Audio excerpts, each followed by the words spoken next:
Howdy, folks. I'm Jeff Gonzalez, former Navy SEAL, founder of Trident Concepts, and host of the Bulletproof Workshop powered by AR15.com, where we discuss knowledge, skills, and ability to help bulletproof your everyday performance in whatever your field or passion. Welcome to Podcast 024. My next guest started his journey as a predator hunter at an early age, really early. After a distinguished career in law enforcement, he left to pursue his true passion. This passion for hunting led him to becoming a professional guide, helping others appreciate the challenge of the hunt. He's the owner and operator of Predator Strike Force, which distinguishes itself from other guide services by videotaping in high quality the guided hunts he leads. He's the acting program director for Night Goggles, a premier night vision / hunting, who brings firsthand experience in the tactical night vision community to the growing hunting community. Yeah. He's an acclaimed actor, predator hunter, master beard owner, wildlife videographer, and 1 millionth HWS user. Please welcome to the show, Tom Austin. Tom, how's it going, man? It's great. I'm glad to be here, Jeff. Thank you for. It's my pleasure. You know, we had such a good time on our last hunt that I was excited to bring you back out here. I've got some more news on our next one. So yeah, it's almost there. We're still working out all the little kinks, but I'll let you know when we get it all finalized. Yeah. Awesome. So yeah, I'm looking forward to that. I'm already looking forward to it as well. Does it involve a helo? I can neither confirm nor deny that. No. At this time. I like to start the podcast off by getting to know the guest a little bit by talking about where they come from, where they hail from, Sure. kind of born and raised. And before I let you answer, we're going to take a short break to let our sponsors come in here and thank them for their sponsorship. Folks, this show is sponsored by 1776 Insurance. We're talking about comprehensive firearms collection coverage. That also includes your accessories, as well as knives. If you've got questions or you want to learn more, please visit 1776insurance.com. All right, and we're back. So, Tom, where do you hail from? Well, I was born and raised in northern Utah, about 60, 70 miles north of Salt Lake City, right on the Idaho border. Kind of a small little farming community, really in the middle of nowhere.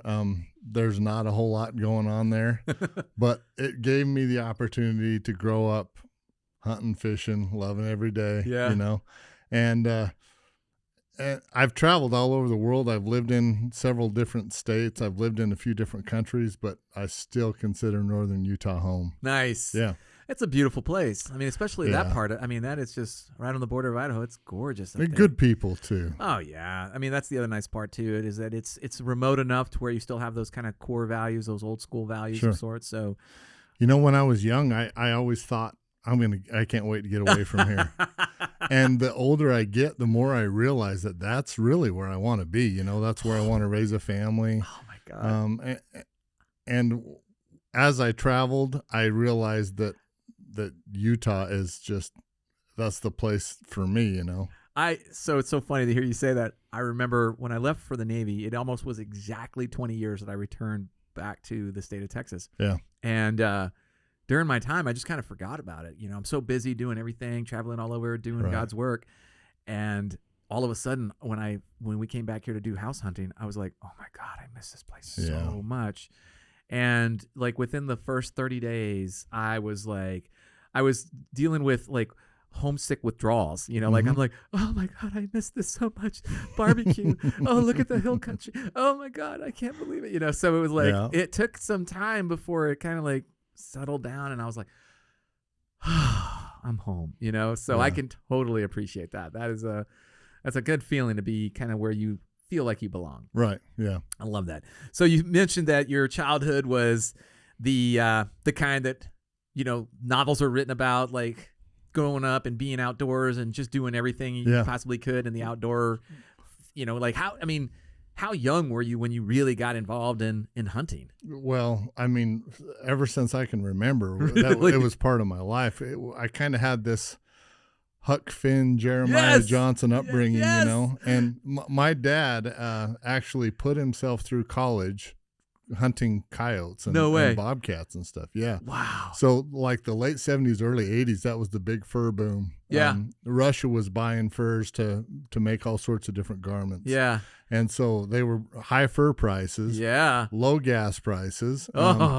And my dad and his hunting partner, they would go out on the weekends and hunt coyotes, start in Utah, sometimes end up clearing California. Wow. Just hunting their way across the desert. No kidding. And just stack fur in the pickup truck. And wow. Even as a young boy, I remember we had an unfinished basement. And I'd go down in the basement and there would be furs on stretchers. And they would be, drying them and all of that.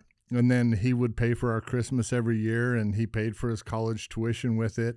Wow. He bought his first pickup truck with his first check. Wow. And so, and we hunted other game too, pheasants and deer and things like that. But coyotes was really what was interesting to me because it actually paid him back. In what way? Well, financially? Yeah. I mean, he got an education from it. Oh, I see what you're saying. Yeah.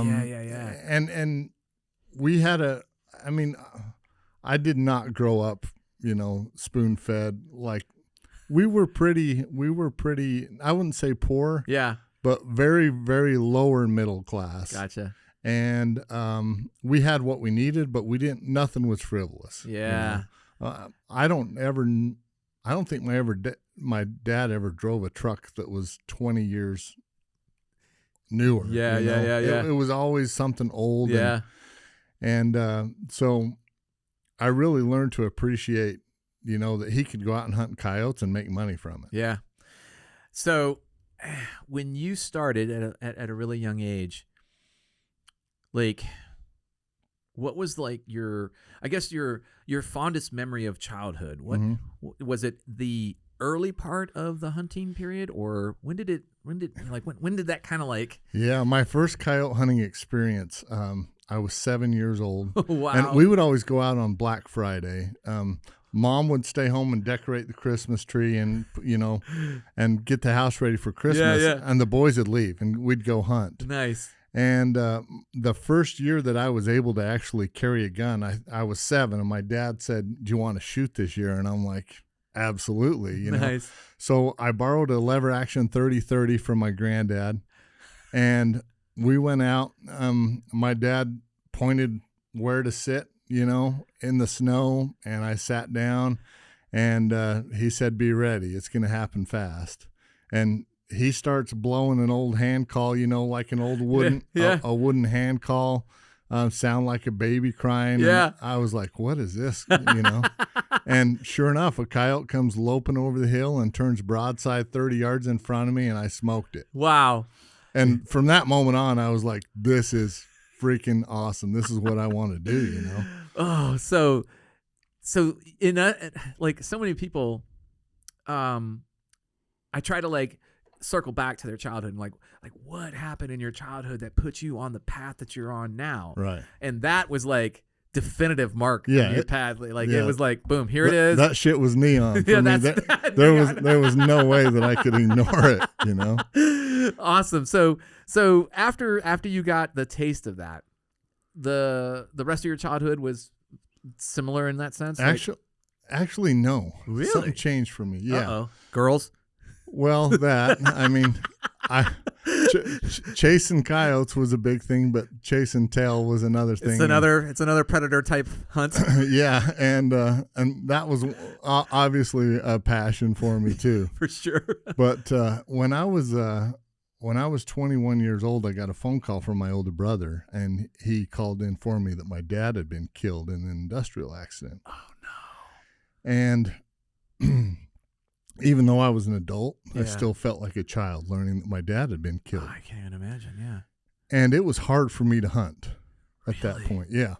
Like, he taught me to fly fish when I was like 10. Wow. And we grew up fly fishing, and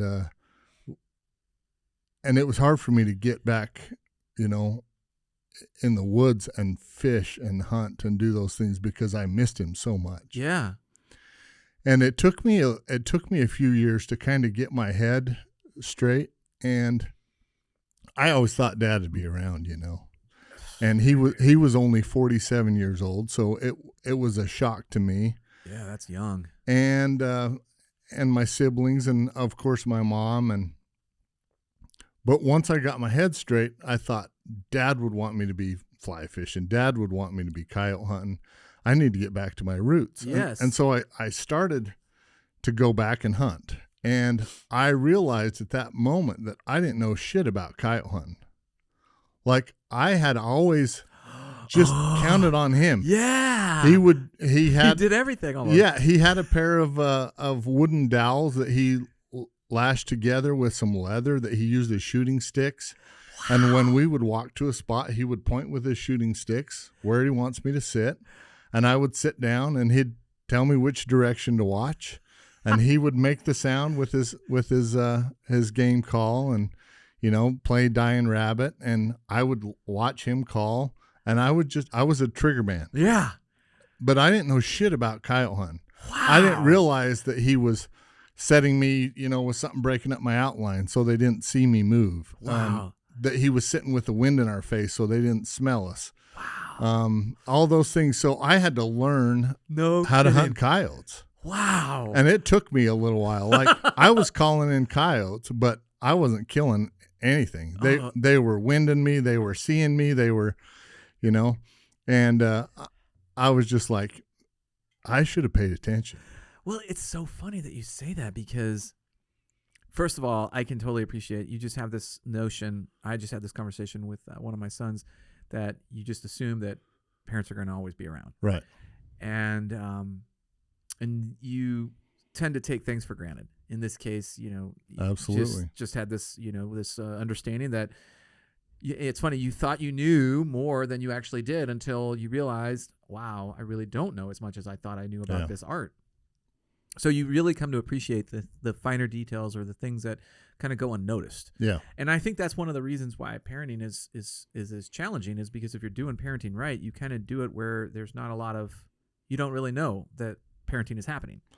Yeah. You just kind of like, you're along for the ride. And then it's all of a sudden a little bit later that you start to put it all together like, oh, I get it.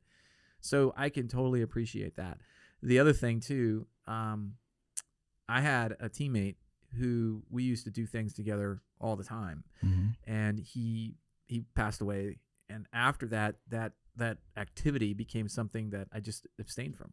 Yeah. I didn't, and I had almost like the same kind of thought process. Like, well, this is bullshit. If the shoe were on the other foot, he'd be out there right now. Yeah. He'd be doing it already.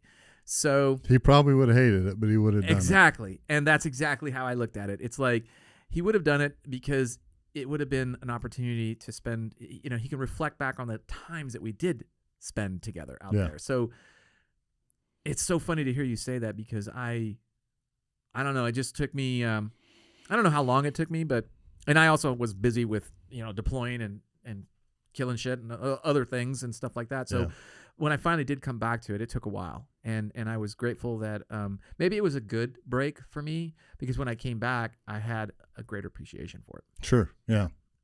Well, I was of the mindset that if I didn't go and do this, that memory would fade. Yes. 100%. Absolutely. It was almost a tribute or an honor, a way of honoring, way of reconnecting. Yeah. Well, for me, it wasn't just something I did. I felt like it was woven into my fabric. It was something I was. Nice. And so when I got back to that, I felt like I found a part of me that was missing. Yeah.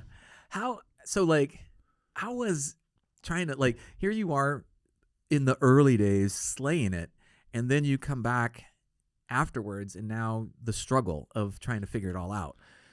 Yeah, I became immersed into perfecting my craft to the point where I obsessed over it. Oh, really? Yeah. I watched every video that I could find. And back then, YouTube wasn't a thing. So VHS? VHS. And, there's an old coyote hunter named Randy Anderson. He hails from Nebraska. And I found one of his videos pretty early on in my journey. And I just soaked up everything I could. I grabbed every book I could at the local library. Nice. And read, Jerry Blair coyote hunting. And I did everything I could to learn. I would go to seminars. I would listen to old cassette tapes of, wow, people talking about coyote hunting and Gerald Stewart, talking about how to call coyotes and howl for coyotes. And it was like, like any discipline that you learn or anything that you really dig into, I became obsessed with it. Nice. Sometimes that can be bad. Yeah. I find myself, I'm kind of like one of two buckets. I'm either all in or I'm so far in that I just can't see anything else. Yeah. And I've had to meter that over time, because when I do go in so deep, I don't see anything else. Like, I'm just like, the blinders are on. That's it. Everything else is like subordinate. Everything else is like, just kind of like it's there, but I'm not paying attention to it. And I kind of toggle between obsessed and disinterested. Wow. So those are like the two opposite extremes. Yeah. I don't know if I go that. I definitely obsess about some things. Jamie would probably say I obsess about a lot of things, but I'm thinking it's not as much as she thinks. Well, right now I'm obsessing over my girlfriend, and I hope she doesn't hate it. But well, that's a whole other story we can get into as well. Let me ask you this question about that, the new rite of passage. What was the hardest part? What was the challenge, the hardship that you had to overcome? I think the hardest part was just realizing that I was not going to be him, and that I had to find my own way. I love it. Like,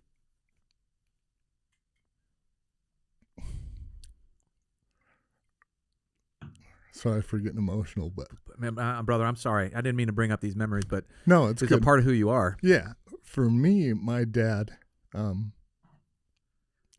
he was the most selfless person that I ever met. Like, everybody was welcome at his campfire. It didn't matter who you were, what your history had been. He didn't judge anybody. Wow. And everybody felt comfortable around him. Like, he could meet somebody and they would talk like they had known each other for 30 years. And he was so easy to be around that I felt like that I had big shoes to fill, Yeah. But I came to the point where I realized that I couldn't be him, that I was never going to be him. And all I could do was figure out how to be me, and be me in a way that would make him proud.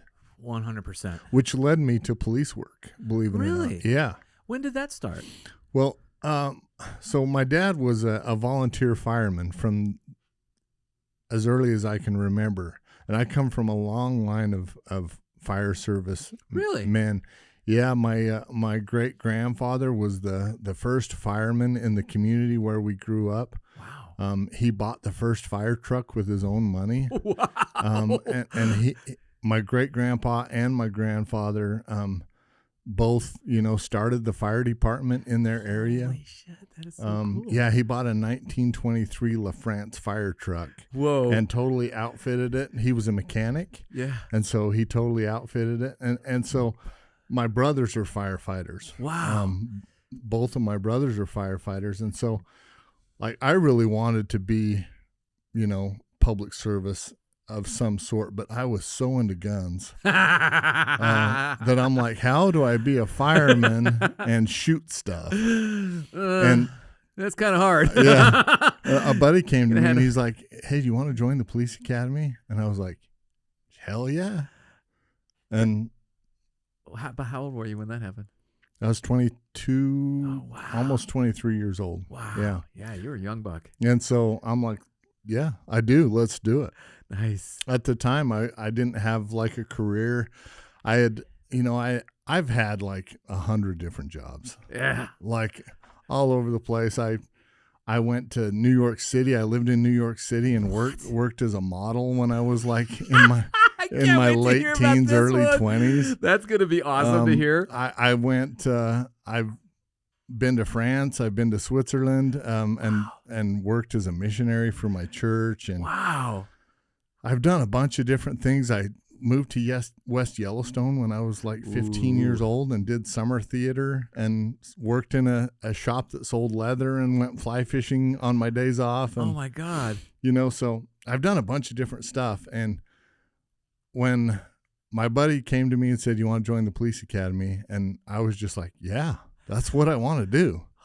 And so I did. I went to the police academy and I graduated with honors, and I got recruited like right now, by a department in northern Utah, and went to work as a police officer. And that was part of the legacy to Dad, was public service. Love it. How was that? It was awesome. Yeah. A lot of fun.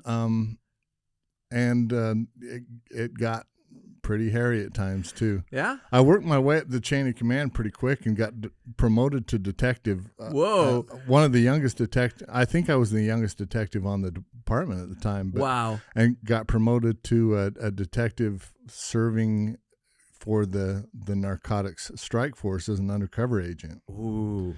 And so I went deep undercover and no way. Yeah. We served all of our own search warrants and even the high risk search warrants. So we trained with the SWAT team, but the SWAT team was busy doing their own thing. And we were a small task force just made up of an officer from different communities within the county. Yeah. And it was the Box Elder County Narcotic Strike Force. Nice. And we served no-knock warrants. We used flashbangs. We kicked doors. We arrested a lot of bad guys. Oh, man. How was it being an undercover agent? It's crazy. Yeah. It's absolutely crazy. Yeah. And it can be a lot of fun, too. I imagine. People think of Utah as, what'd you do? Arrest Mormons? And, you go arrest people for having too many wives. And, oh, God. And, yes, we did that. But more importantly, there's a huge drug problem in Utah, just like everywhere else in the U.S. Nobody's immune to it. Yeah, and the Aryan Brotherhood has a pretty good hold in Utah. There's a lot of outlaw biker gangs in Utah. Wow. Mexican cartel has a mainstay in Utah. So we were buying, a lot of dope from the Mexican cartel and serving warrants there in my community. We were doing wiretaps with the FBI and working real close with the ATF and Project Safe Neighborhoods because of the Aryan Brotherhood and the shit they were trying to pull. And it was just nuts. We served 226 no-knock search warrants in 1 year.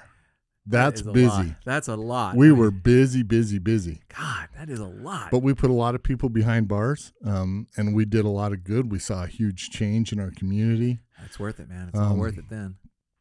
But I didn't like who I became. Ooh, what do you mean by that? Well, in order to do undercover work, you got to lie. In order to do it well, you become a professional liar. And everything about me was bullshit. Oh, man. I mean, I lied about who I was and where I was from and, and it got to the point where I was really, really good at my job. So therefore I was really good at lying, and I took it home with me. Okay. And I wasn't always the father that I should have been. Never hurt my kids, physically, or I never mentally abused them either, but I wasn't always honest with who I was and what I was doing. And and I got to a point where I realized I didn't like who I had become. Yeah. And I wanted out. It's hard to get out. It's hard to get out, especially when you're good. When you're good, and that was our only income at the time. Oh shit. Well, my wife at the time had, she had taken a job just kind of watching other family members' kids and running like a little family daycare at the home. Nice. That wasn't bringing in much money, and I was the sole source of the income, and I was in trouble, mentally. Yeah. It's scarring. There's no question about it. Yeah, it's hard. You see a lot of shit. We saw like parents that would prostitute their kids out to pay for drugs. Oh my God. Women getting arrested for hiding dope in their kids' diapers. Oh my God. Families torn apart, people overdosing that I knew and grew to love. Things like that. And I don't mean to sound all boo-hoo, but it fucks with you, Yeah, it's not easy. There is a mental toll that it takes on you no matter what. I mean, it's like, being in a war zone. You see the worst of humanity, and no matter what, it eats away at you little by little. It's not a big chunk at a time. It's those little slices. Yeah. Yeah.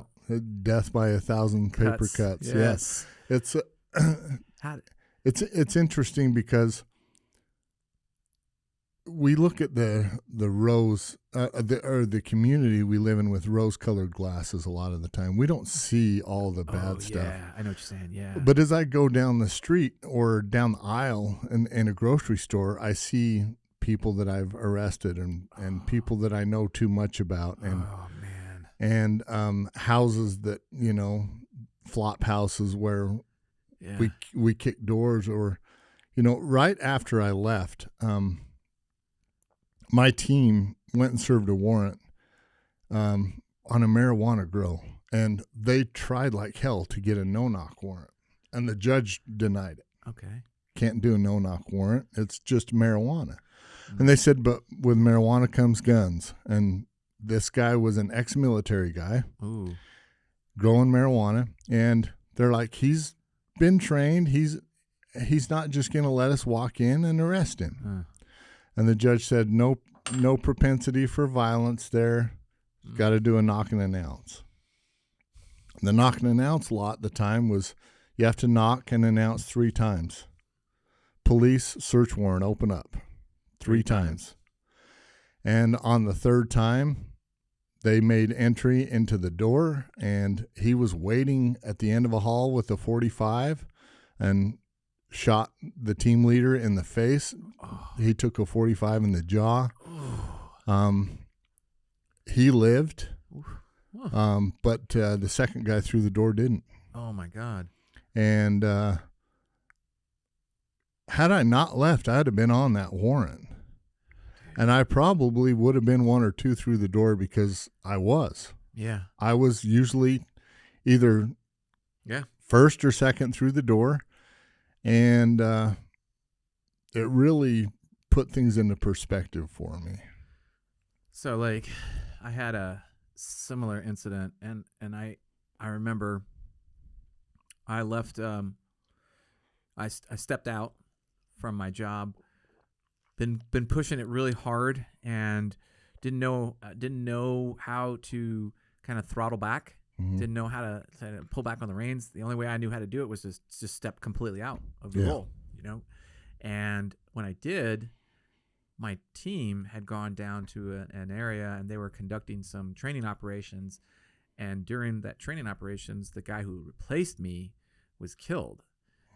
And like, I was heartbroken, for one, because I knew him. He was a great dude. Yeah.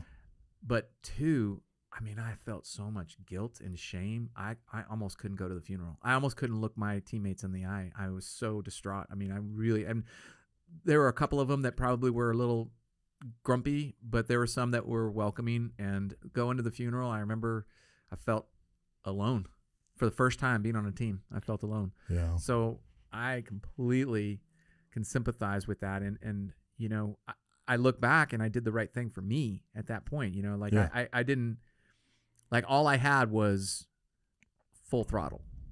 Like at that time in my life, full throttle was all I had. And I'd been running full throttle for so long that, you know, I didn't know I needed a break because I never said no. Every time somebody asked me for them, absolutely. What do you need? I'll do it.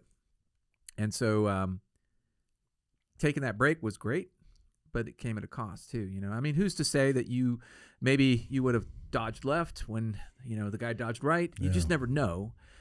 Just like I'd never know that maybe it wouldn't have been me on the boat that was there that day. I don't know. But how did you work through that? Over the coming months or years, how did you work through it? A lot of alcohol at first. It took some time. I mean, the best thing that I had to go with was, again, falling back to the ethos that I'd been raised on. And you know, he was a warrior and fought, and I know that he fought to the very end. And he wouldn't want, just like, you know, earlier, you know, your father wouldn't have wanted that. He would have wanted you to get back in there and get back to what you love. Yeah. So for me, like there was a dark period there shortly after where I was drinking a lot. And that's what we did back then. That's how that's what everybody does, you know, just you self-medicate through alcohol. Right. And I don't know. It took some time. I think what happened was the self-medicating became a problem, and I started to see my job performance. I wasn't on point. I wasn't, you know, like performing at my level that I should be. Sure. Which meant that I was no longer an asset. I was a liability to my team. That's good that you noticed that. Well, some people had to also smack me in the back of the head. Sometimes that's what it takes. But at the same time, I started to see it. I started to see it before then, but I didn't want to acknowledge it. Yeah. You know, I kind of saw shit slipping, and I just went with it. And then, luckily, I had some good guys that I'm still friends with that were strong enough to straighten me out. I think part of my problem was I didn't self-medicate with alcohol. I've never drank alcohol. I've never. I couldn't even tell you what it tastes like. Good for you. But it probably would have kept me from making other bad choices. And we all have our vices. 100%. And my vice, and I'm not proud to admit it, but my vice was women. And that's where I went wrong. Because I was not necessarily making the best choices and being the best husband that I could be. And there's two sides to that story too. But nonetheless, I sought the attention of other women, and, you know, ultimately, you know, it hurt my relationship with my ex-wife, and that's why she's now my ex-wife. I mean, there's more to it than that. There always is. But I fucked up, you know, and I'm gonna always take responsibility for my actions, because the way that I dealt with my PTSD and the things that I had been through were wrong. But it's also something that I can't change. Well, that's true, but you know, wrong is a very hard word, because at the time, and this is one of the things that I've learned much like later in life, obviously, but we seek things out to find, or we seek things out to avoid pain. Yeah, absolutely. And so you're faced with pain, and so you do what feels natural, and that is to avoid it, and you avoid it in different ways. And that's why I say, you know, like the outcome may be wrong, right? It damaged your relationship with your wife, and that as a result, the marriage dissolved. But at the time, it at least gave you some purpose or something to keep your mind off of what was really wrong. Now, there's probably plenty of people much smarter than me that said, well, that was a bad mistake because you're not facing your problems right off the bat. Well, I don't know what the right answer is there either. Yeah, and I obviously don't either. So, and even yeah. even in therapy, my therapist, they don't know the right answer either. They're just, yeah, exactly. I've sat in enough therapy offices to know the same thing. Like, don't get me started on that one. But they're there to let me find the answer, to help me talk out loud, yes, to work through my own problems, yes, and to hopefully come to my own conclusions and find my own way out of my own shit, which I feel like I've done. Well, that's great, first of all. Yeah. And I think you're 100% correct. Like the purpose there is for them to guide you through that kind of process of discovering the issues yourself. Because, and I say this, it's so funny we're talking about this, because I say almost the same thing on the firing line. When a shooter is struggling with a shooting error, I can tell them exactly what they're doing wrong. Mm-hmm. I can tell them exactly how they're going to need to fix it. The problem is, until they can see the error in real time, they're never going to be able to fix it. Right. And so that's the same thing kind of in this therapy discussion. It's like until you can see the problem and acknowledge the problem, it's never going to go away. Yeah. It's never going to get better. And I struggled with that in my marriage as well. Like whether it was ego, pride, or sometimes it could be ignorance. Like I might have overlooked some things, taken some things for granted. But, until I could see them, like I never knew that there were problems because I couldn't see the problems. Mm-hmm. And by the time I did see the problems, it was too late. Yeah. So, I can sympathize with you on that one. And I think too, the most important, maybe not the most important, but one of the more powerful statements is taking ownership for all of that. And granted, there's plenty of blame to be shared. Always, there's always two parties. There's always two people involved in any issue. But three sides to the story. Three sides of the story. My side, her side, and then there's the truth. The truth, absolutely. And yeah, I've always like struggled because for so long it was hard to accept that. It was hard for me to accept that. And that what I mean by that is like, not taking responsibility. It wasn't hard for me to take responsibility. It was hard for me to see what responsibility was there for me to take. Yeah. And so when I finally was able to see it and take responsibility, like I said, it was too little too late. But, reflecting back on like what you said, you can't undo it. Can't change it. Yeah. All you can do is learn from it. Right. Which is one of the more important tenets to the podcast is that we're trying to understand what we've done in our lives that was a challenge, a hardship, or flat out a failure, mm-hmm. and what we did to overcome it. And you're successful at this point in your life. You clearly did something to overcome it to bring you to where you are now. Yeah, and I think what I did first and foremost was accept my own faults. Man. Which is powerful. It's ugly. Yeah, it's not pretty. When you got to look yourself in the mirror and you got to say the hard truth. Yeah. And you can't just say it, you got to believe it. And boy, do I. I believe it to my core that I really fucked up. And not because we're divorced. Yeah. That's not. Yeah. I mean, superficial. Believe it or not, I believe that I sabotaged that relationship because I wasn't strong enough to say, this doesn't work for me anymore. Man, and I never, ever wanted to be away from my children, never wanted to hurt them in any way, shape, or form. But obviously my actions did. Yeah. And I didn't want to hurt her either. Of course. But I also knew that I didn't want to stay in the relationship, but I wasn't strong enough to say, let's be done. Even though we talked about it 100 times. Sure.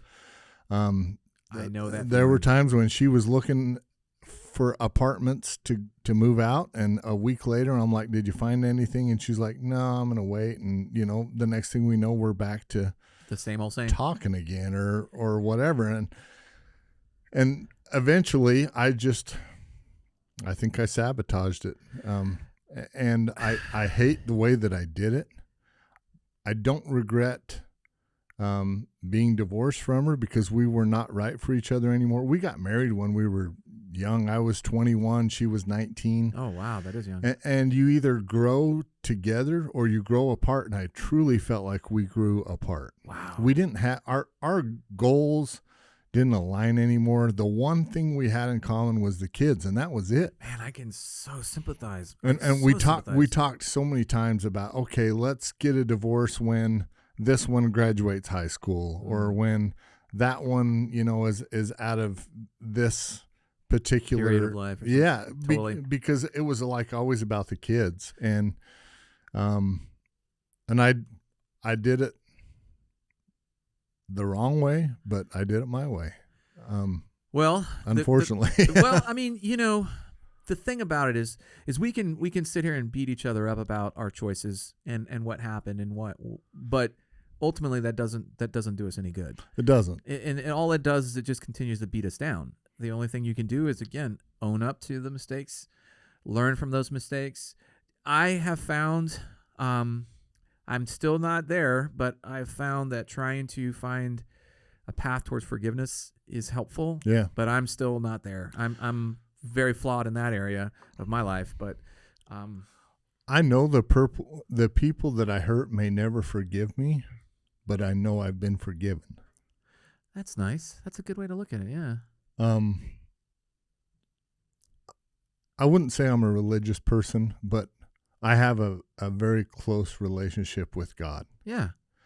And I know I've been forgiven. Nice. The blessings that I receive now, yeah, prove to me that He accepts my pleas for forgiveness. And that is all you can ask for. And I'm going to be atoning for the rest of my life for mistakes that I've made.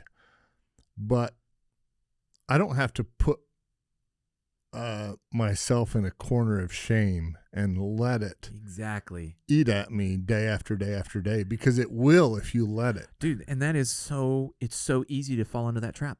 Yeah. So easy to fall in that trap. I know a lot of guys who have, been through divorce for one reason or another, and they go into this cave where they atrophy to the point where they're not themselves anymore. I've seen it. I've done it myself. Divorce may be the hardest thing that you ever go through, and it can even be harder than death. And the reason for that is, and I preface this by saying I'm an orphan. I lost my dad when I was 21. My mom died a year ago. Oh, I'm sorry to hear that. He was 47. Mom was in her late 60s. And they were both too young for me to lose them. But even losing both of my parents, divorce was so much harder. Yeah. And the reason being is because there's really 4 different types of grief that a human being can experience. There's disassociation from a loved one. Okay. And while you may experience disassociation from your spouse, maybe you don't love your spouse anymore. But you're going to experience disassociation from maybe your kids. Mm. My older 2 kids, they really had a hard time with it. And my oldest son still, to this day, says he doesn't want anything to do with me. And I'm still navigating through that. Yeah. But I guess time may help you. I've loved him every second of his entire life. Do, man. All you can do. And I hope that he comes back around, I'll tell you, I don't have a lot of answers. And in fact, I have probably more wrong answers than right answers. But I will tell you that the unconditional love that you give your children is all you can ever do. Yeah. I have a grandson now by him that I'm not even allowed to see, It's heartbreaking. And those are the things I'm talking about when I say I really regret the way that I did things. Sure. And I can appreciate that, because that is heartbreaking. Yeah. So disassociation from a loved one, obviously there's a lot of that. Yeah. I loved my in-laws and I miss them dearly. When my dad died, my father-in-law became my dad. Nice. And so I miss him dearly. Yeah. disassociation from a place. Like, for me, like, the place I grew up was my favorite place on earth. Yeah. But when the rumors start spreading in a small town, what a piece of shit I am. I didn't feel welcome in my hometown anymore. You know, I was shunned by people, and I realize that's on me. Yeah. But it was a hard thing to process. Yeah. Also, disassociation from a job, and I lost a job with my divorce. I had a job working as a social media influencer for her brother's company, and I lost that job. Yeah. Disassociation from a religion. I lost that. Really? Yeah. I was a member of the LDS Church, the Mormons, and I broke the rules, and I was excommunicated from the church because of that. You know, that's all I had ever known since I was a kid. Oh, my God. And so all the 4 major types of grief that a human being can experience, you may experience it all at once. Yeah. With something like a divorce. Holy cow. With a death, you're going to experience 1 or 2 of them. Yeah. But not all of them at once, and that's why divorce can be so hard on people. Yeah, 100%. I mean, I hadn't thought of it in those terms, in terms of grief like that. And it's really enlightening to think of it that way, because it helps you to compartmentalize certain things so that you can kind of look at them individually versus just looking at it as a whole. Yeah. The silver lining is you can meet new people. Yeah. You can fall in love with new people all over again. My girlfriend Leandra has been such a blessing in my life. She is so fun to be with and smoking hot. Yes. And we just, I mean, I can't believe that she chose me out of all the people on earth. I don't know why yet. Well, but sometimes there's goodness in mystery. Yeah. And you can, plant roots in new places, and you can acquire new things, and you can, still have a relationship with God, and all of those things are possible if you let them back into your life, and that's don't be beaten down by. That's the thing I think you were alluding to about being in the cave, is that you've got to be willing to take the chances and go back out there and let stuff back in. Yeah. And, for me, I went through, my divorce wasn't messy, wasn't ugly, but it was hurtful. And, sure. I kind of went into a dark place as a result. And I actually, like some of the wording that you used, I described myself similarly. Like, I didn't recognize myself at a certain point. I let, like, one of the more hallmarks of my, hallmarks of my character is fitness and being in a good place there. And man, I was not at all. And there were other little things too that my character had been damaged. I'd let it be damaged in that sense. And so, taking time to recover from that and rebuild was, I look at that as one of my greatest challenges, but also one of my most fulfilling challenges. Yeah. Like I love looking back at that time, and I love looking at the progress that I made, because you can see it, you can track it, you can feel it, taste it. You picture a Rocky movie in your head. You got this song going, and there's this absolutely there's this badass montage of you just running on the beach, and exactly that's exactly what it was. Of course, it wasn't nearly as cool as a Rocky montage, but it was damn close. It was cooler. It was okay, fine. It was cool. Sorry, sorry, Sly. You're just gonna have to take a back seat on that one. Quick word from our sponsor. We've been working with the folks at 1776 for comprehensive insurance of our firearms collections, and I'm really happy with how things are going so far. And one of my concerns is with the amount of commuting that I do with my firearms collection. What happens should my vehicle be broken into or stolen with my firearms? And there's reason to have this concern, because there's 800,000 vehicles stolen per year in America. So it's not, it's a little bit more common than we might think. What I mentioned earlier is that they have a comprehensive insurance plan, which is that they will cover your firearms stolen out of your vehicle, or should your vehicle be stolen, cover the firearms that were in the vehicle. So that's pretty reassuring in a sense. So I've mentioned this before, but the process to apply is pretty easy. Approval is pretty quick. They do not require you provide a itemization or serialized numbers.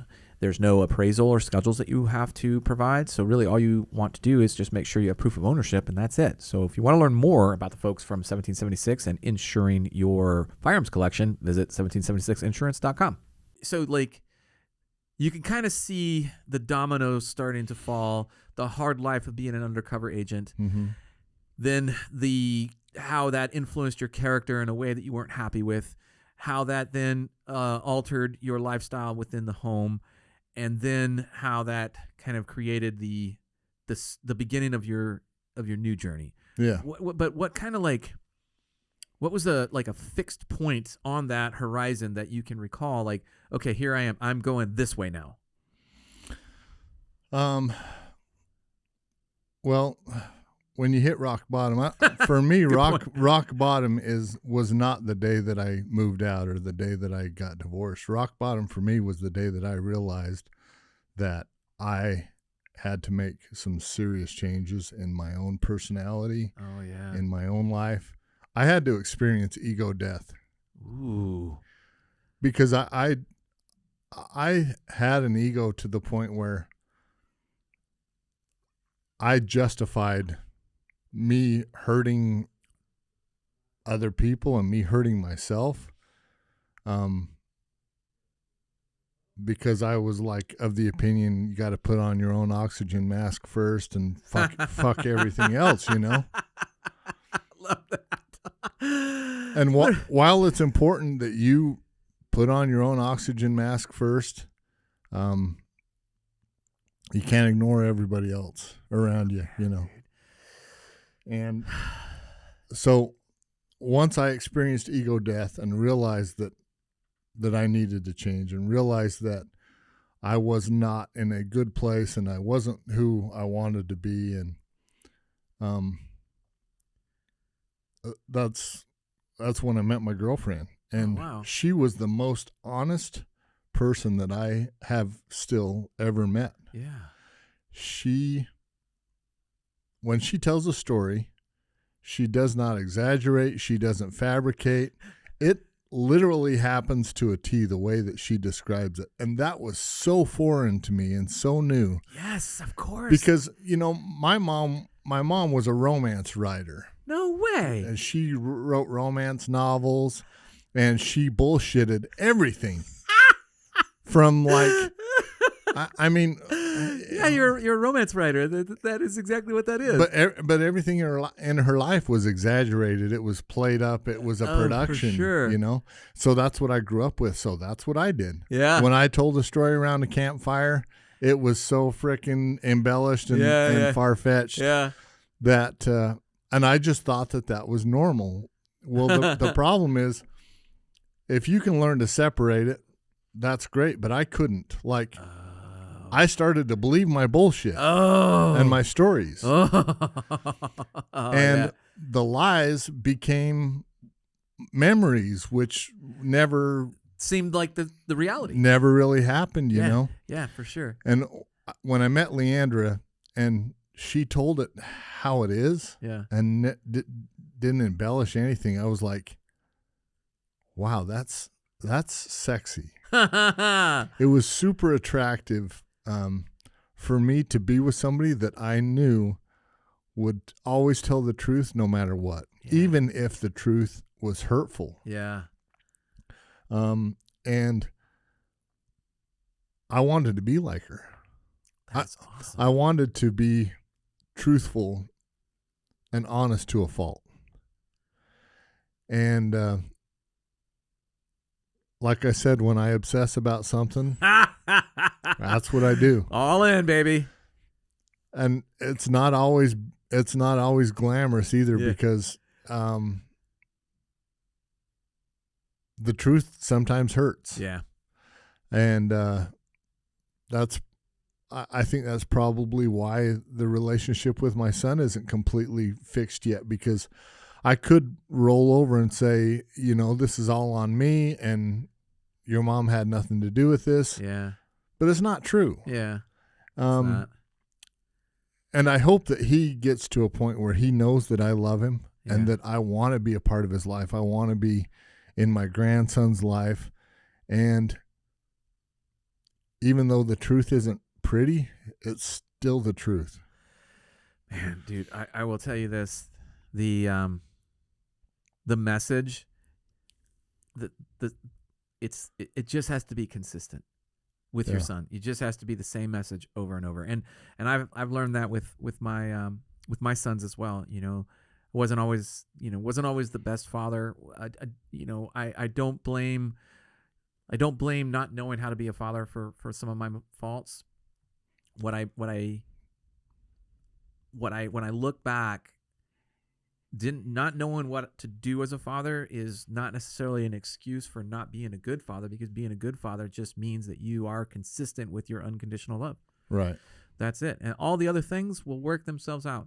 Yeah. I know it's hard to believe that, and sometimes there's exceptions to that rule, but if you can start from a place of unconditional love and it's a consistent message across the board, everything else will fall into place with time. Yeah. It's not going to happen quickly, and particularly as they become more autonomous and more world aware of what's happening around them. Sure. And there's also a lot of issues that they have to process. Yeah, there's outside influences too. Absolutely. It's not easy, but as long as that message from you is consistent, then it will eventually be received. Yeah. And the hope is that it's sooner rather than later. But you can't control that. Yeah. That's the only thing. So what's interesting is I would have thought in fact, if I would have bet money, it was your return to hunting after law enforcement. That my return to hunting was interesting how that came about. Oh, okay. That actually came about because of a dishonest transaction. Oh. Yeah. So after I left law enforcement, I was approached by a buddy who said, "Hey, you like to hunt?" And I'm like, "Yeah." And he said, "You want to get paid to do it?" Absolutely. So I took a job as a guide for a big game outfitter in Utah. Okay. And he had several properties that he would lease, and clients from all over the country, all over the world, actually. I think my first client one was from Switzerland, one was from Italy, which was convenient because I spoke French. What? Nice. And I could communicate with both of them in French. But nonetheless, we were guiding, and there were several times when these guys had a 5-day deer tag or a 7-day elk tag, and they would kill an animal on day 2. Okay. And they don't have a flight for 3 or 4 more days, so they sit around the cabin in their underwear and play poker, which wasn't me. So I would be sneaking out to go call coyotes. And I'd sneak out early, and, I'd come back around noon for a bite to eat, and they got curious. Where are you going? What are you doing? And so they started tagging along with me. And many of the guys that went with me said, I had more fun hunting coyotes than I had shooting my elk or my deer. Really? And we're going to call you this winter, And so wintertime rolls around, and these guys would call and book coyote hunts. Interesting. Well, the outfitter that I worked for wasn't always honest. There were times when he would say, take these guys up and show them a good bull. And I had scouted a property for like 3 months, Wow. And I knew all the good bulls on the ranch, and he would promise them a 350-inch bull when I've never seen anything over a 310. And so this kind of stuff happened all the time, and I was getting really annoyed with it. Ooh. This one particular incident, he said, I've got this kid coming out from Ohio. It's his first time leaving Ohio. He wants to come hunt coyotes with you, and I want you to take him to this property, middle of January, and show him around and, take him on a coyote hunt. Nice. And I said, well, the coyotes aren't on that property middle of January. There's too much snow, and they follow the deer down when the deer migrate. He's like, it doesn't matter. Just grab a snowmobile and take him up there and drive him around for 3 days and call coyotes. Huh. And I said, listen, I'll go up there and put some feed out for the deer and do some scouting, and I'll let you know what I find when I come back. And I come back, hadn't seen, fresh snow everywhere, not a single coyote track on the entire ranch. Wow. And I told him I can't take him there. And he said, you're going to take him there. And I said, look, what do you want me to do? And he said, I don't care. Go drive him around for 3 days and hunt coyotes. And I said, there's no coyotes there. There's no coyotes there. And he said, doesn't matter. Do your job. And I'm like, okay, I'm not gonna play this game. So I get the kid's number and I call him and I said, hey, he's trying to screw you. Oh. He's trying to send you to a ranch where coyotes don't live this time of year. And I hate to be the bearer of bad news, but you need to get a refund before you come out. And he said, well, I'll call him and see if I can get a refund. So he does. And then he calls me back and he says, hey, I have all this money and all this time off work and I want to hunt coyotes. Do you have a place we can go? And I said, absolutely. And he said, done. We're cutting out the outfitter. And that was my first guided coyote hunt. Wow. Not working for the outfitter as myself, as, Tom Austin. What time period was that? Oh, boy. It's been at least 15 years ago. Wow. Yeah, so been a long time ago. Yeah. And we went out and we had a hell of a time. Yeah. We had a blast. We became really great friends. And I still talk to him to this day. Nice. Yeah, we still talk hunting, and he comes out, out west, and we'll meet up. And but that was my first guided coyote hunt. And when I did that, I realized that maybe there was a little bit of a niche there, because at the time people weren't doing guided coyote hunts in the state of Utah. Okay. I think it was pretty big here in Texas, and people were doing, a lot of the high rack spotlighting type hunts. Yep, I kind of remember that. Nobody was doing it in Utah. Spotlighting's illegal in the state of Utah, or at the time it was. Now it's dependent upon each county and things like that. But so daytime hunting was really what we were focused on. Interesting. And so we'd go out and hunt coyotes, and I had a lot of guys calling me, say, hey, let's book hunts. And so I started Predator Strike Force as a result of that. Interesting. I had fallen in love with these Randy Anderson VHS videos. And they're finally paying off. And I thought, well, I can buy a video camera, for a used video camera for cheap. I'm there anyway, and I'm not going to take a gun. Yeah. So I'll film. I'll shoot, a Canon video camera or a Sony, and I'll shoot that, and they can shoot their gun, and we'll shoot coyotes, Oh, that's great. And so I started filming, and then at the end of their hunt, I'd send them some footage. Nice. Something for them to show their buddies, or, prove that they can actually shoot something. So that's how it all started for me and Predator Strike Force, which is actually what led me to Vic DeCossola at TNVC and Night Goggles. We went to convention every year, a Predator Masters convention, and one year Vic was at one of the conventions, and we got talking, and he said, since you film coyote hunts, I would love to come out and film a documentary. I said, oh, cool. About what? He said, the difference between hunting at night versus hunting during the day. I said, that'd be cool. And he said, let's book it. So he booked a hunt with me and came out. This is probably 7 years ago. Wow. And we went out and hunted and filmed, and we put together this documentary, daytime versus nighttime coyote hunting. And when we were done, he's like, what are you doing? And I'm like, what do you mean? What am I doing? He's like, what are you doing for a job? And I'm like, this is my job, Vic. and he said, no, but like what are you really doing? Like, I mean, a real job. And I love Vic. He said, I really need somebody to run my hunting division called Night Goggles. And I said, well, I'm interested,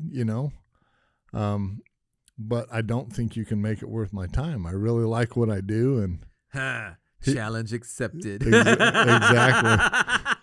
So he said, I'll tell you what, I want to fly out to headquarters in Redlands. Yeah.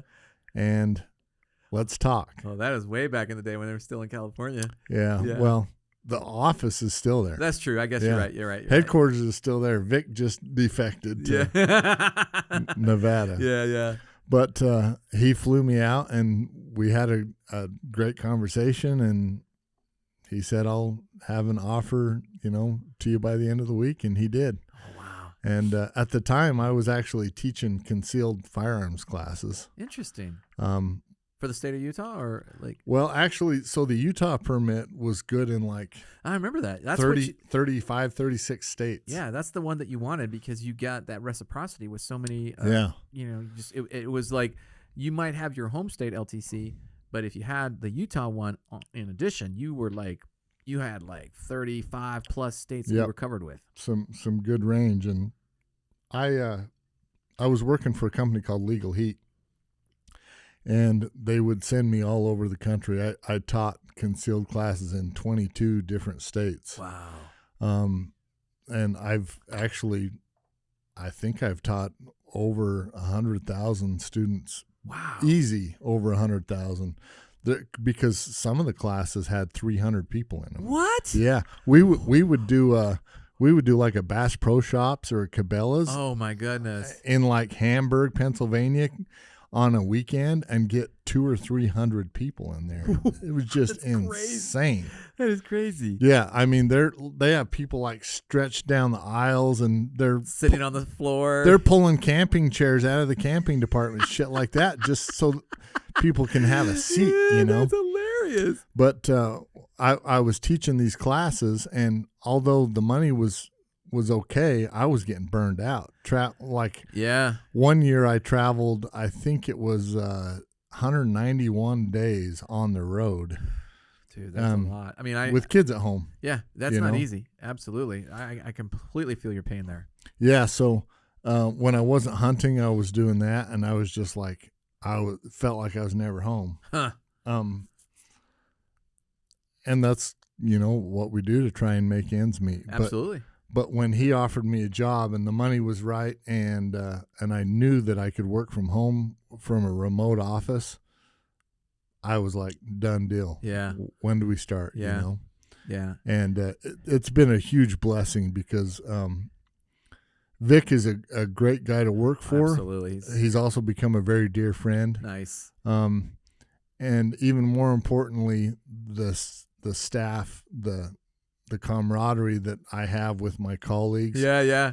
There's a great bunch of guys. They're like brothers to me, yeah. And the women are like sisters. And, even though some of them I've only met in person one time, they're just like family, and we have so much fun. Yeah. And it's a great company to work for. They are. I've known Vic for a really long time. Yeah. And I'm excited because we're going to have Vic on the show soon. And I remember when he first was breaking into this industry and like where he's taken the company since then. It's amazing. Let's get back to the documentary though on daytime versus nighttime. Yeah. What was the final verdict? What was the outcome? Well, coyotes are easier to kill at night. Why is that? They, I kind of liken them to a deer in the rut. They're dumb at night. They're dumb at night. I love it. They'll go places and do things they would never consider during the day. Love that. So they run around, naked in their living room at night without a care in the world. And in the day, they're just a lot more cagey. Yeah. You can obviously still kill them during the day. And I love daytime hunting because there's nothing like seeing like a big fluffy coyote roll in broad daylight, But nighttime has really changed the game. Yeah. The night goggles, moniker is redefining fair chase. Yeah. And that's because for a long time, fair chase was like limited. It was very limited, and the animals won more than Dude. than I think I did. I know for me, for a fact, the coyotes won more than I did for a long time. So, you know, and we it was just recently that we were out at night hunting hogs here in Texas, and the difference like that the technology makes for the success is so, it's like, it literally is, I try to explain it, it literally is night. It's like the comparison of night versus day. Yeah. It is really that kind of that dramatic of a sense. And I think a lot of it has to do with exactly what you stated, that most animals, in sense, at nighttime, their guards are down. They're less on guard at night, I should say. Yeah. Daytime is biologically known to be dangerous, and they have to be smart, or like you said, cagey, to survive. I mean, that's the beautiful thing about nature, is like nature is, you know, incredibly wise and intelligent, and we don't recognize that at times. We just see it for, you know, we just see it for like, oh, you know, whatever, they're just mangy animals of sorts. But the evolution that they've gone through to get where they are, I don't have a lot of kind words to say about hogs, you know, but just about every other animal that I would hunt, I have a tremendous amount of respect for, and they bring like for me, I love the idea, and it sounds like your childhood, this was a major part of your childhood, which was the fulfillment that they bring the family, not just the hunter, but the family, as far as the food, the clothes, in some cases back in the day, all of that was huge. Yeah. You know, I don't have a lot of positive things to say about hogs as a result. So, you know, they to me, I like bacon. Yeah, I do, but I don't like eating this bacon. I'm afraid that this is not the kind of bacon that, you know, we actually, there was a couple that we could have probably taken and processed when we were out here. Yeah. It wouldn't have been bad. They were small. The smaller ones, you put them on a spit, they're pretty tasty. Yeah. But I understand what you're saying. Like, I have the utmost respect for coyotes. I believe that they are the most intelligent animal on planet Earth. A lot of people say the same thing. And I think they will be the last animal, along with cockroaches. I think the last coyote will eat the last cockroach. And we win. Mammals win. Yeah, there's going to be one coyote walking around like, now what? Now what? Know? Oh, shit. This sucks. Yeah.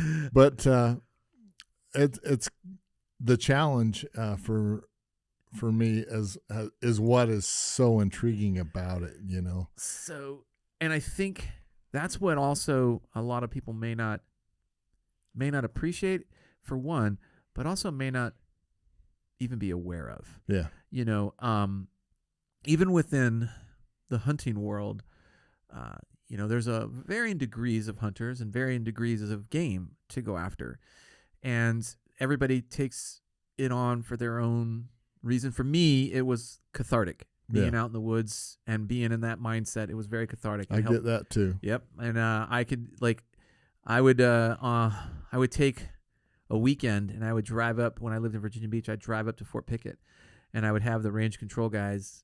You know, on military reservations, we can hunt as long as we clear it with range control. So I would bribe basically the range control guy to drop me off. I'd park my truck on one side, and then I'd have him drive me to another side, and I would just walk and like movement towards my truck. So, you know, preferably I would get something closer to my truck, but and I just went, man, as soon as I stepped into the woods, my demeanor, my mindset, everything changed. Yeah. And I missed that. That's why that short little, it was only 2 nights, but it was so much fun. Yeah. So much fun.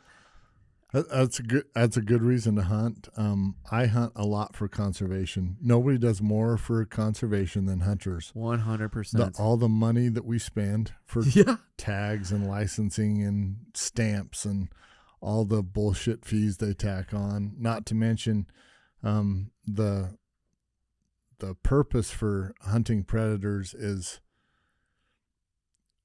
So I grew up, you know, like I said, I grew up in the woods, but when I was 15, I moved to Yellowstone, and you couldn't drive 5 miles without seeing game, elk, deer, buffalo, amazing, antelope. It's not like that anymore. You can go through Yellowstone Park and maybe not see a mule deer, or maybe not see a pronghorn. The bison herd is like so diminished. The elk herd is way down. The Shiras moose population has really been impacted. It's all been because of wolves. Oh. When they reintroduced the wolves back into Yellowstone Park, like the they 80s or 90s, I think it was. They wreaked havoc on the big game They population. are predators. They do their job well. Yeah, and the problem is they reintroduced wolves that were never here.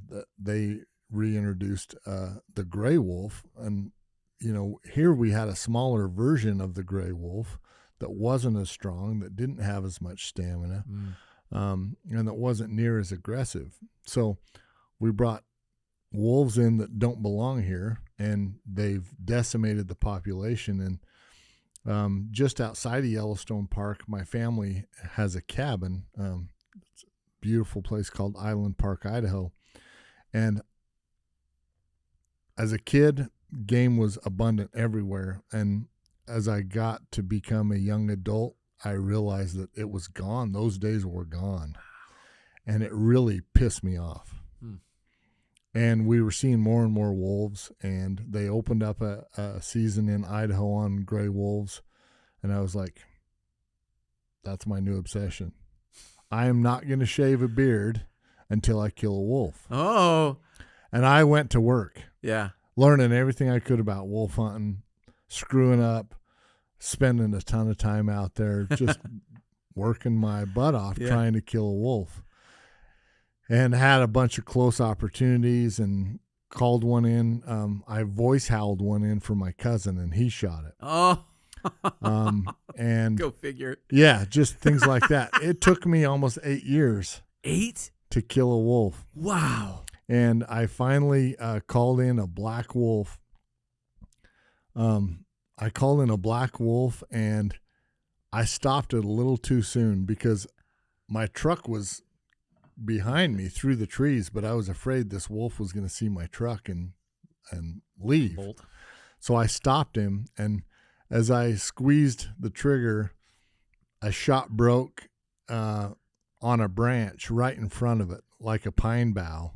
And I saw the pine bough come off and the wolf take off running. And I'm like, I just screwed up the biggest opportunity I had to kill a wolf. Oh, my God. I beat myself up all day. Oh, wow. I called all my friends and said, I screwed up. I really made a mistake. Yeah. But I kept hunting. And that evening, I called from a different area and called in the exact same wolf. Get out of here. Yeah, that I screwed up on earlier and ended up getting a bullet in it at like 300 yards. Wow. And interestingly enough, it ran. Wow. I mean, it took off like tail ringing. I knew that she was hit good, but hauled ass into this dark timber. And It was getting dark. Ooh. And I'm like, shit, I don't know what to do now. Yeah. And I realized that I had thermal in my truck. So I start getting thermal out, and I'm putting batteries in them, and I'm showing my buddy how to use it because he had never used one before. And he's like, okay, so I see that some things are hotter than others. What am I looking for? And I said, well, you're on white hot right now, so it's going to look like a white signature. It's going to be brighter than everything else. Yeah. And he's like that. And I look over and I'm like, no, that's a rock. It's holding some heat because, it's been out in the sun. Yeah. And I'm looking around. I'm like that. And I'm like, wait a minute. And I go over there and there's my wolf. Like it had gone in the timber. I went and tracked a blood trail just to see what it did because I knew that it wasn't. There's no way it could be there. Yeah. Because I saw it run off. Yeah. So I tracked the blood trail 100 yards into the dark timber, got confused, ran right back out, and ended up on the edge of the tree line, not more than 25 yards where it went in. Wow. Dead. Wow.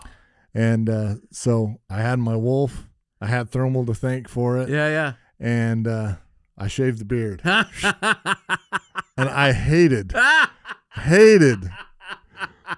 how I looked without the beard. I'm not. Yeah, it's been like Jeff. When I tell you that I immediately regretted my decision to shave my beard, I'm not even. Well, you're true to your word. I would not I did not go out of the house for almost 3 weeks until I got enough scruff that I could cover my ugly face. I couldn't believe how fat that I had gotten. Oh God! I was just like, this is stupid. Oh what? my God! First of all, that's hilarious. And second, the way that thermal has changed hunting is hard to it's hard for people to really appreciate. I have a good friend. He moved here from California. Moved out to a pretty decent sized piece of land, not too far from where I live. And early on, he was frustrated with the amount of hogs that were there. Yeah. He'd asked me a couple questions about, night vision. And I'm like, night vision is good. It's going to help you, but in a very limited capacity. If you really want to be successful, then you're going to need to switch to thermal. And from there, you will probably be much more successful at trying to eradicate the problem. Sure. And as soon as he started off with night vision and he tried to do what he could with it and finally made the plunge. Once he did, he's like every day, at sundown, as soon as that sun goes down, they start moving. I just sit in this one little perch that I have. Mm-hmm. And I mean, it's like clockwork. And I can see them. I can see where they're coming from. And it's like for like a month, every day in the same spot, I was bagging them. And I'm like, I just can't believe how and I'm thinking back and I was like, I could not even come close to seeing them with the night vision. Yeah. From where they were. And I cannot believe it's this, I don't want to say easy, but how much more opportunity it creates. Yeah. Well, I mean, night vision absolutely has its place. Oh, without a doubt. And I think it has its place in hunting as well, but more for navigation. Yeah, that's exactly what we would be doing. And I really don't use it for target engagement very much. I have, and you can still. Yeah, but the opportunities or the conditions are much more limited. You have to have that open space. You have to have good lunar illumination of some sort. You've got to have something to help the nods do or a lot of IR light. Yeah. And that's all. Those are all animals can see that. And it's all good to do that way, to go down that path. But man, once you go to a thermal at night for hunting, and I say at night because we use thermals during the day. Yeah. But once you go to using a thermal at night, man, what a difference it makes. Because again, the opportunities are much more prevalent. Yeah, I just got back from an elk hunt with my older brothers, and they were having trouble finding elk, and I showed up to camp with thermal, and I brought enough. You mean right there? I brought enough for everybody. Oh, that's why I love having you around. They Tom. were like, "Holy shit, we've been missing all these elk." Yeah, but they can't hide from it, Yeah. And it's broad daylight, and they're glassing for, a half hour glassing a hillside, and I can pull up with thermal and say, there's a heat signature right there, right there. And in a matter of seconds, they know what's on the mountain. And it's so much quicker, It really allows you to cover more area so much faster. So the other interesting thing about the advancement of night vision is that, it's different technology. I'm sorry, thermal. It's different technology than night vision. Mm-hmm. So what we're seeing with thermal is advancing faster than what night vision does. Yeah, there's only so much that you can do with I-squared technology. Yes. It's, we see like super gain tubes now that we sell at TNVC, but it's not. It hasn't changed much in the last. It really hasn't in the last 10 years. Like Gen 3 was it. Gen 3 Plus maybe is it. Mm-hmm. But on the thermal side, you just keep seeing technology advance. It's getting smaller. Like I love to tell this story. The first thermal scope that I used, Skunk Works Division from the military came out to our sniper school, and we're set up on an unknown range with pop-up targets all over the place. Yeah. And it's our nighttime. And back then we were running our night vision, which at the time was a bolt-on KN200. Moved up to the front of the scope. We were using our I think we had like 10 to 16 power scopes at that time. I don't remember what they were. And we thought we were like king shit. Well, you were. Oh, well, that's true. And then this as far as humankind is concerned, you guys had the best. It was. You're absolutely right. And this guy shows up. I'll never forget. We were set up in kind of like peel boxes, like our shooter pairs were set up in peel boxes. And this guy set up in an empty one. It wasn't, like everybody would move to different parts of the range. There's only like about 8 pairs, so there's like 20 firing points there. So we would just spread out on the line. Okay. And this guy took up a position in the one of the firing pits, and he broke out all this stuff, and he set it up on a tripod. And the senior instructor called me out. He's like, "Hey, go take a look at this thermal, this new technology." And I'm like, "All right, fine," because back then it was like, whatever. So I go and I jump into the little fire pit. He's got it set up. It's on a tripod. I tell the story. This thing was like the size of the view tube itself was probably about the size of like a 3-liter Coke bottle. It was huge, right? And that was just the lens. Yeah. The actual processor was separate. It was like a milk crate that was off to the side. Right. And then the actual cooler for the processor was like the size of an igloo cooler, and it was off to the side of that. Yeah. And it was just like this super convenient. Oh, very, very man portable. Very man portable. Yeah. So I get in this pit and I just have like these reservations. I'm like, whatever. And all of a sudden I get behind this thing, and it was so rudimentary back then, but I was on those and like our range that is like, sometimes we're depending on the light, what we can see, maybe like 400. I could maybe get out to 400. Yeah.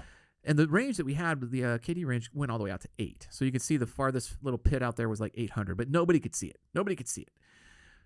At about 600, inside of the woodland, I see a herd of about 6 or 7 deer. We're in a live fire range. We've been popping caps all night long. Right. These fuckers are just right off to the side, just outside of our view. We can't see them because they're just inside the hinterland there. Yeah. And we had one guy in our troop there that was just a voracious hunter. Like even at night while we were out there at sniper school, which is a hard school to go through, he would go out, take one of the vans, take his, badass U.S. Navy sniper rifle and go out hunting. Yeah. And Vinny is his name. And he saw, like, I was like, oh my God, holy shit. There's like, they're all right there. They're all right there. And so all of a sudden, in a split second, my belief in the technology, like in the blink of an eye, changed. Yeah. Because I literally was calling out to my guys on the thermal. They're all still on their KNs, and we're pushing the boundaries of that KN's operational limit at 600. And I'm calling their shots under thermal. Like I can see the impact in the dirt, and I'm like calling the shots. Oh, that was low. That was left. And we ended up getting 2 of them. That Vinny swears to God, he's like, I was just shooting in the dark. I couldn't really see. I kind of saw something, but I don't know. And I was like, well, we got 2. So we went out there, we got them, we took them to the showers, we dressed them down, and we had we had venison for like about 2 weeks. Oh, yeah, back straps. Yeah, it was nice. It was, of course, this never actually happened, right? Because that would be illegal or bad. But yeah, it was awesome. So my introduction to thermal happens while I was still in the Navy, but I was reluctant to buy into it as it being operationally ready. Yeah. Clearly, where we're at right now, these things are about the size of this mic, and they fit on your gun, and they provide you with so much information. It's a blast. Like when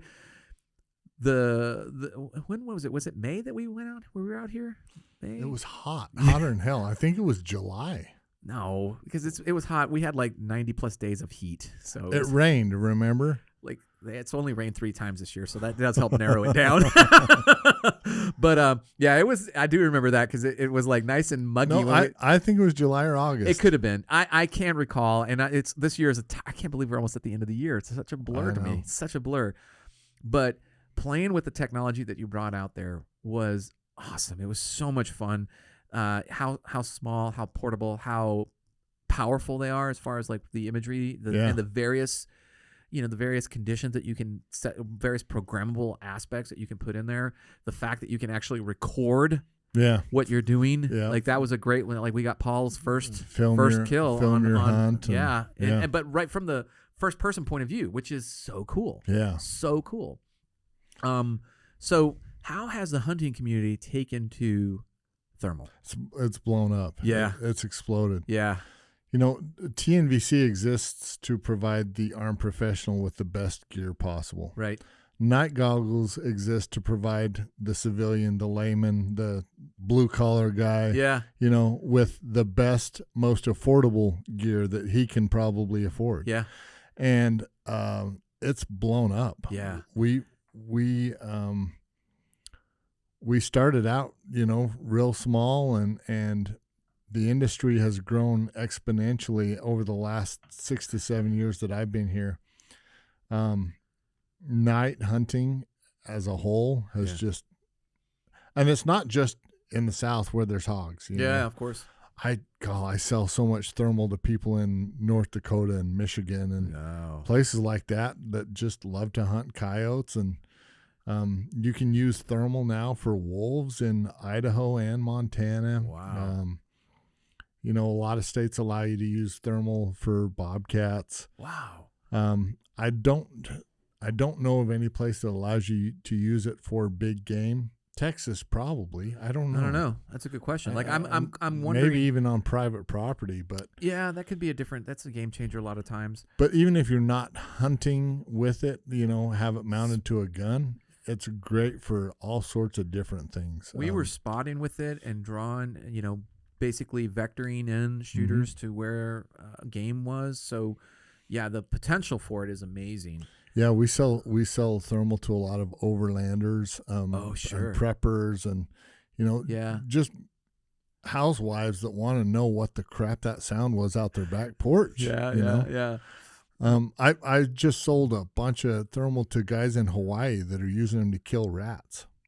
Oh, really? Yeah. Wow, interesting. Yeah, problem rats and for rat control in Hawaii. That's actually not a bad idea. I know, it would be fun. Yeah, it would be. I've got a daughter right now serving a religious mission in Tahiti. Ooh. And I would love to go to Tahiti with some thermal and eradicate some hunt some rats. God almighty. So like one of the things too that I hope that people recognize about what this technology does for them is and sometimes let me ask you this. What is your view on this technology as far as like, does this provide an unfair advantage? I know how the slogan says something different, but do people complain about this being an unfair advantage for? We do get complaints about it, but it's complaints from people who aren't educated about hunting or conservation. Yeah. The way that the state wildlife divisions are set up, they're never going to allow us as a human race to decimate a population of any species. Yeah. It will never happen. Yeah. And that's important for people to understand. Yeah.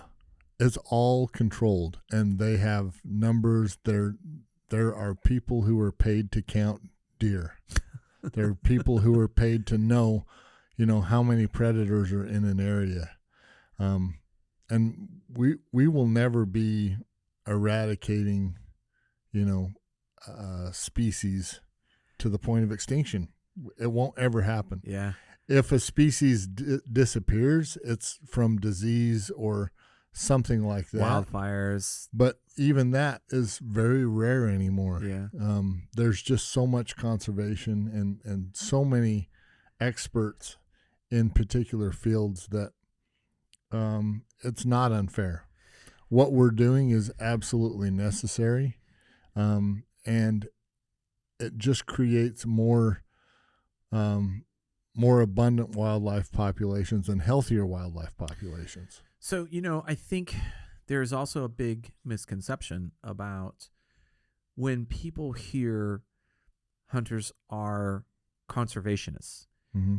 That seems like an oxymoron. Yes. Yeah. And I don't run into that probably as often as you do, or maybe you don't. I don't know, but I would imagine as a professional guide that you have probably run into that kind of argument before. Yeah. But what I have found too is that when you understand what conservation is, then all of a sudden you realize, well, hunters are more conservationists or more close to a conservationist than other people who claim to be conservationists. Right. Because of their actions. Yeah. And if you look at something you love it like to the point where it becomes not just something you do, but some part of you. It's who you are. Right. The last thing you want to do is ruin that. Mm. Like people think 100%. that people have accused me of being a bloodthirsty barbarian. I've got death threats from, certain organizations and certain individuals. I had a guy try to kill me one day. What? While on a hunt. What? Yeah. A guy that thought that he was doing, the Lord's work. God's work. A PETA guy. No shit. Yeah. You got to tell me that. So Tucson, Arizona. Excuse me, wrong location. Las Cruces, New Mexico. Okay. Probably 7 or 8 years ago. Wow.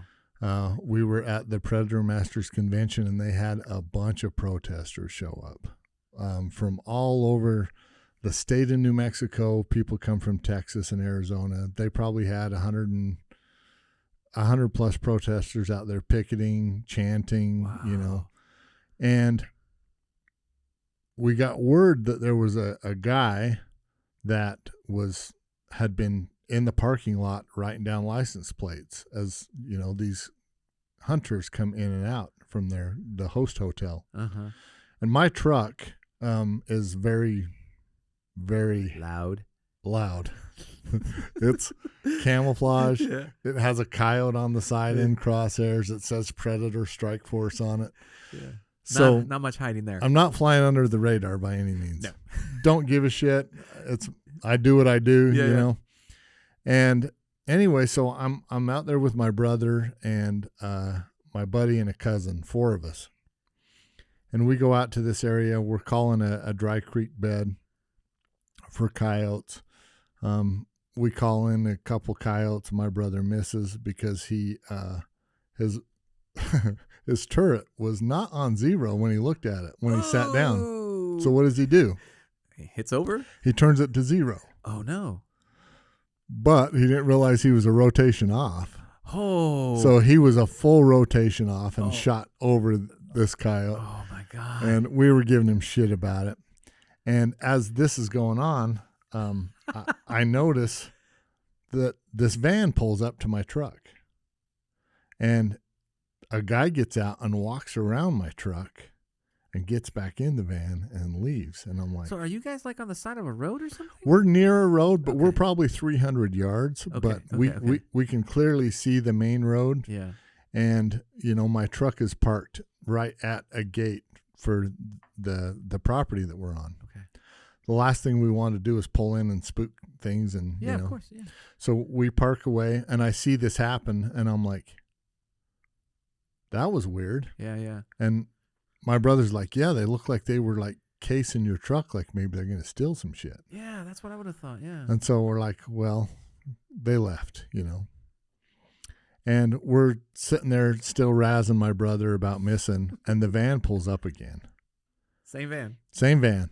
And I'm like, not a coincidence. I'm hauling ass over there at this point. Yeah. They're still trying to get their gear. Okay. But I was filming. Okay. So I had a video camera. Yeah. And I didn't have a gun. But I'm 6'4" and big old long stride, so I beat him over there by quite a bit. Okay. And this guy has a parka on, Las Cruces, New Mexico. It's 70 degrees out. He's got a parka on. He's shivering uncontrollably. And he's got both hands forced deep in his pockets. And he's like, what are we doing? You. Yeah. And I'm like, minding my own business. How about you? And he's like, well, you got permission to be here? yeah, I do. Reference question first, or first question. I'm like, yes, I do. And he's like, well, you can't hunt here. And I said, excuse me? I said, is this your property? Well, no, it's not. But you can't be hunting here.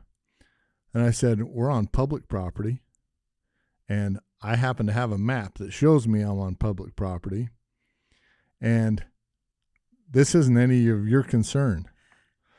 And he starts getting agitated with me, and he starts talking in circles. Huh. And just then, my brother, my buddy, and my cousin show up at the gate, and they're all packing ARs because that's what we hunt with. Yeah. This guy's attitude totally changes.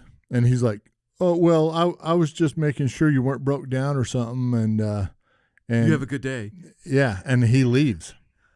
So I'm like, well, that was weird. Weird dude. Get back to the hotel, and there's cops there in the parking lot. And we walk in, and I see a thing on a flyer that had just been printed, and it was on the hotel lobby desk. And it was a picture, a mugshot. A mugshot? Of this dude. Really? So now I'm really curious. I'm like, hey, what's going on? And they're like, this guy's been writing down license plates for vehicles, here in the parking lot. He's a known animal rights activist, and he's made some threats. And I'm like, really? What kind of threats? And they said that he had just posted on Twitter or something like that. Went out looking for some, found some, time for some civil disobedience. I look at the timestamp on it, and it was while he was circling my truck. Oh, shit. So he came, circled the truck, made the post on Twitter, went looking for some, found some, time for some civil disobedience. So I tell him, hey, that dude just confronted me and my brothers at this location. And they're like, what was he driving? So I give him a description of the vehicle. They stop him an hour later. His parka is in the back seat with a loaded .38 special in the pocket. Oh, no shit. The one that he's got his hands thrust down in. Oh, my God. I think he was looking to do some civil disobedience. Yeah. And then my brother and buddy and cousin showed up with ARs, and he changed his attitude real quick. Funny how that happens. Yeah. Funny how that works. Yeah. Oh, my God. What's the saying about the predator Becoming the prey? Yeah. Yeah, for sure. You know what's interesting about that? Is the hypocrisy behind how a coyote's life is so much more valuable than a human's life. Than Tom Austin. The thing that I have against these pacifists, if you will, or conservation, whatever you want to call them, is the fact that most everything that they do is violent oriented. Yeah. Yeah. Like they feel as though their only option, their only recourse, they believe so strongly in whatever it is they believe in, that their only recourse is violence. Yeah. But what's funny is that they are protesting what they believe to be violence. Right. You know what I'm saying? Like a hunter, they perceive a hunter to be violent. Yeah. And therefore they have somehow justified their actions are okay. Yeah. Or it's it balances out somehow. It boggles my mind to see that. And you see that a lot in the hunting community. But you also see it a lot in the shooting community. Mm-hmm. We've both the hunting and the shooting community have always had targets on their back. And I don't have to tell you, but in the last couple of years, it seems to have gotten a lot worse. Yeah. And, I don't know what's going to happen. I just know that, everything that the anti-hunting or anti-gun crowd tries to do is generally boils down to trying to use violence against the other party. Mm-hmm. In some way to make their voice heard, which is baffling to me, because if they are so promoting a peaceful living or a peaceful existence, yet here they are willing. It's a ruse. Yeah, exactly. It's just a way for them to get what they want. An adult temper tantrum, basically. Yeah. When the prey is armed, the predator thinks twice, right? Yes. That's it. Yes. The thought I was trying to think of. I've had some of the most vile, disgusting emails that I've received from anti-hunters, like telling me that they wish a pack of coyotes would rape my daughter, and just things that you're just like, how do the synapses in your brain even connect to this being okay, but me doing a legal act that I pay to do, by the way. Yeah. And that I pay a lot to do. Yeah. Like, man, I eat so much tag soup every year by paying money into these lottery drawings that I never draw out on. Yeah. I can't imagine the money I've paid towards conservation, not to mention all the actual conservation that I've done, you know? Well, and these guys, they just automatically assume that they're right and I'm wrong. And so true. And I can't even have a conversation with them about it. I try to I'm willing to engage in conversation, but only on certain conditions. And they're not conditions that, like, you can't say this, you can't say that, but that we have to be willing to treat one another with respect. Right. And we have to be willing to let the other person speak and let their voice be heard. Yeah, that's where the problem is. Exactly. Both. And my third one is that, like, I always try to tell people this. It's like, look, I'm willing to have a discussion with you. I'm willing to hear what you have to say. In exchange, you need to listen to what I have to say. And the purpose behind this exchange of ideas is I want to find out if my convictions are still good, still strong. And if by some chance your discussion, you share with me something that challenges my convictions and makes me rethink them, then that's good.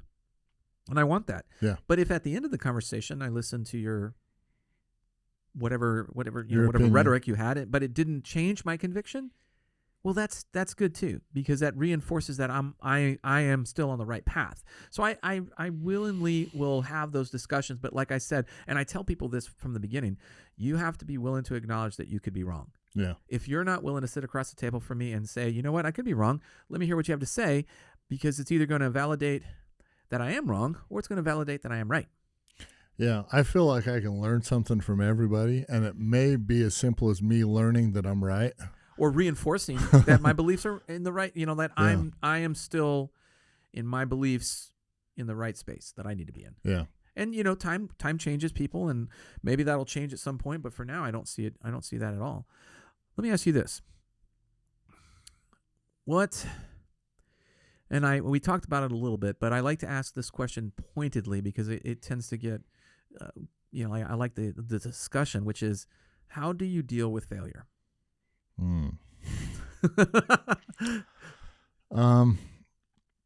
I try to deal with failure head on. Okay. I'm a Cancer. I wear my emotion on my sleeves. If I'm happy, if I'm sad, if I'm mad, if I'm glad, if I'm hurt, and if I failed, I'm the first to admit it. Okay. I haven't always been that way. Okay. But when I fail, I see it for what it is. Okay, I screwed up.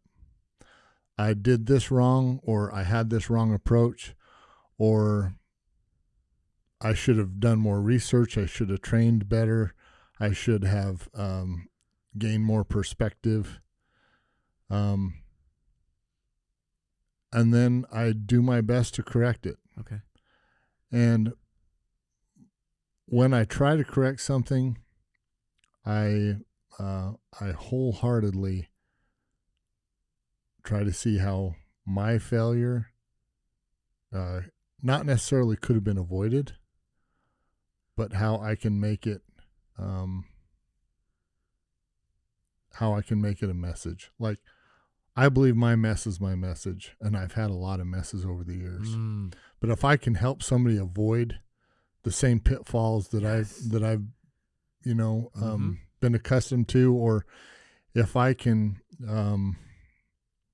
maybe pull somebody aside and say, hey, I know what you're going through and I've been through it, or I'm going through it myself. Let's help each other. If I can make myself useful to somebody, I think that it doesn't take away my failure, but it puts me on a path of winning, of making better choices. Yeah, yeah. And if you're useful to somebody, then I think you're on a path to real love, which is, which God is love, in my opinion. And if you're useful, it's loving, and that's really what we need more in the world, is people being useful and people helping each other out, whether it's through experiences or, physically helping people out. Yeah. If we did that more, there'd be a lot more love in the world. Yeah, that's so true. I 100% believe in that. And I like your approach towards that. Everybody answers that question a little bit differently, and it's always super insightful, because the way that you look at it is you look at it in a sense as, if my failure helps somebody else out, it's still a failure for me, but it's a win for somebody else. Yeah. I love that. That's which helps me win. Exactly.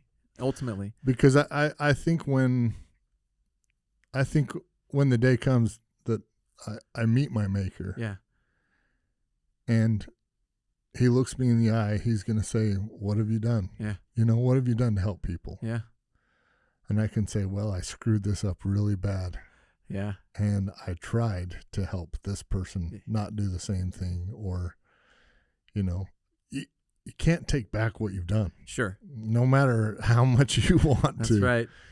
But if you can help people, I think that's what God would want. I love hearing that. All right, well, let's start wrapping things up. I got one final question for you. What's the biggest takeaway that you want the listeners to gain from our conversation today? I think the biggest takeaway is that we all have a journey. Okay. And your journey is just as important as anybody else's. And it doesn't matter where you're at in your journey, whether you're at a failure, at a comeback, at fall flat on your face. It's all important, and keep going. Yeah. Yeah. I know that God loves me. I know that if I have faith, it'll all be okay in the end. And if it's not okay, it's not the end. That's another good way to look at it. That's a good message. That is a good message. And my hope is that people will hear that message, and it means value to somebody. And that's the purpose behind, my initiative behind the podcast, is to try to help people in that sense, to give them some insight, because we all run differently. We all think differently. There are some that will gravitate towards your style of thinking and find that the way to look at the failure as a win, and to try to look at the bigger picture as a win. So I like that. Where can people learn more about you and what you do? Well, you can follow me on social media. I'm on Facebook, just Tom Austin. You'll see the big ugly beard. I've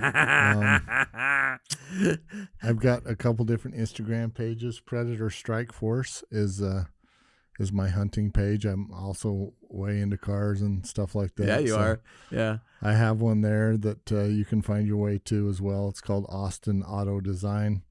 I film for the Fox Pro TV show, Fox Pro Hunting TV on YouTube. I'm a brand ambassador for Silencer Co., for Seekins Precision. I'm a pro staff for Fox Pro. So, yeah, look me up. Nice. Get a hold of me. Let's go kill some stuff. Well, we're looking forward to next year for sure. We've got some fun stuff laid out. I'll talk to you about that once we get firmed up. But Folks, I want to thank you, Tom, for coming on and being a part of the show. This was awesome. This was amazing. I really appreciate it. I know that audience is going to really appreciate your honesty, and that's clearly one of the things that you are making a priority in your life. So thank you for that. Yeah. I want to thank the folks for tuning in, viewers for watching. I want to thank the sponsors that we have for their support. I want to thank the men and women holding the line. Check out all our previous podcasts by visiting bulletproofworkshop.com. Learn more about me and training opportunities by visiting tridentconcepts.com. Until then, I'm Jeff Gonzalez, and you're listening to the Bulletproof Workshop podcast. Stay safe or be dangerous.